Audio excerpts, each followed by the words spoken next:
80കളിലെയും 90കളിലെയും രണ്ട് മനുഷ്യർ. ഒരാൾക്ക് ചോറും മീനും ഏറെ ഇഷ്ടം, മറ്റേയാൾക്ക് ചിക്കൻ ബിരിയാണി. ഒരാൾ എഴുത്ത്, വായന, ചിന്തകൾ, പുതിയ പുതിയ പഠനങ്ങൾ എന്നിങ്ങനെയായി മുന്നോട്ടു പോകുന്നു. മറ്റേയാൾ ഫോട്ടോ, വീഡിയോ, ഡാൻസ്, ബിസിനസ് എന്നീ വഴിക്ക്. ഒരാൾ കൃത്യമായി ഉറങ്ങാനും ഉണരാനും വർക്കൗട്ട് ചെയ്യാനും താൽപ്പര്യപ്പെടുന്നു. മറ്റേയാൾ തോന്നുമ്പോൾ ഉറങ്ങാനും തോന്നുമ്പോൾ ഉണരാനും താൽപ്പര്യപ്പെടുന്നു.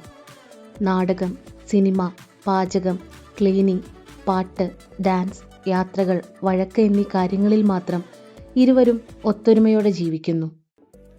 രണ്ടു ദേശങ്ങളിൽ, രണ്ടു രീതികളിൽ, രണ്ടു ചുറ്റുപാടുകളിൽ വളർന്ന മനുഷ്യർ മറ്റൊരു ദേശത്ത് കൂടുകൂട്ടി ഒരേ ചിന്തകളും ഒരേ കാഴ്ചപ്പാടുകളുമായി ആരെയും ഒന്നും അടിച്ചേൽപ്പിക്കാതെ അവരവരുടെ ഇഷ്ടത്തിന് ജീവിക്കുന്നു. ദിവസങ്ങളും മാസങ്ങളും വർഷങ്ങളും കഴിഞ്ഞു പോകുമ്പോൾ പരസ്പരം പിന്തുണച്ചും രണ്ടുപേരുടെയും ഇഷ്ടങ്ങളെ മനസ്സിലാക്കിയും എന്തും തുറന്നു പറഞ്ഞും തെറ്റുകൾ തിരുത്തിയും സുഹൃത്ത് ബന്ധം കൂടുതൽ ശക്തിപ്പെടുത്തിയും മുന്നോട്ടു പോകുന്നു. അതിലൊക്കെ ഉപരി എല്ലാ ദിവസവും മനസമാധാനത്തോടെ ഉറങ്ങാനും ഉണരാനും കഴിയുന്നു എന്നതാണ് ഞങ്ങളുടെ ഇത്രയും വർഷത്തെ ഒരുമിച്ചുള്ള ജീവിതത്തിലെ സമ്പാദ്യം.